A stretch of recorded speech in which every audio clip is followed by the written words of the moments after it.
ये भोलेनाथ जी अने भव दुख ताप मेरो। ये भोलेनाथ जी भव दुख ताप मेरो।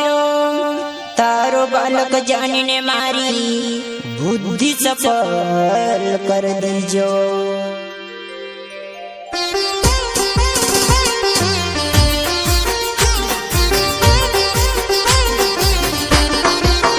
गायक कलाकार भैरव महाराज, भजन मंडली निर्वेश सीएम साथी धनसिंह महाराज, जयमल महाराज, अमर सिंह महाराज।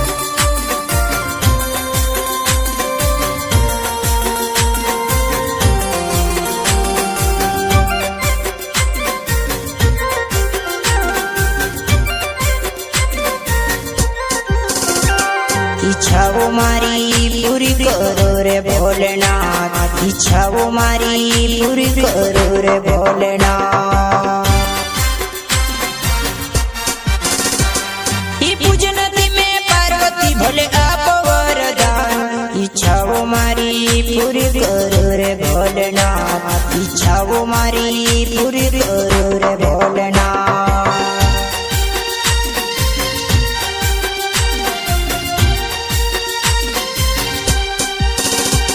इच्छाओ मारी पूरी करो रे भोलेनाथ। इच्छाओ मारी पूरी करो रे भोलेनाथ।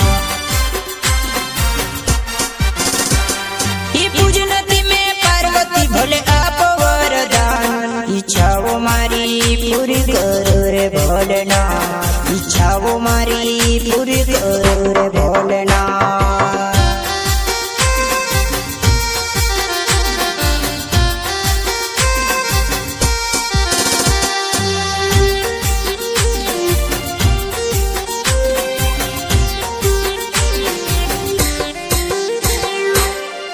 इच्छा मारी इतली जगी मनमा मारी माटी ने महल बनाओ। इच्छा मारी इतली जगी मनमा मारी माटी में महल बनाओ। सभी देवी देवता महल में रही झोपड़ी जबर मनाओ। इच्छाओ मारी पूरी करो रे भोलेनाथ। इच्छाओ मारी पूरी करो रे भोलेनाथ। भोले आप वरदान। इच्छाओ मारी पूरी करो रे भोलेनाथ। इच्छाओ मारी पूरी करो रे भोलेनाथ।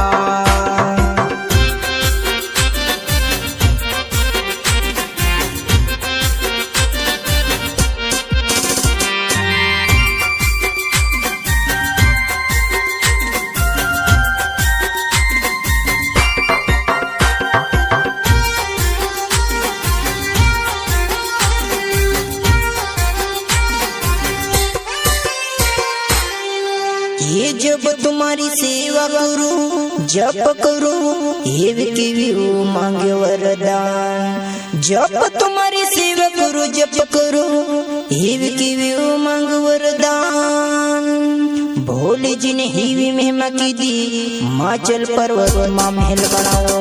इच्छाओ मारी पूरी करो रे भोलेनाथ। इच्छाओ मारी पूरी करो रे भोलेनाथ।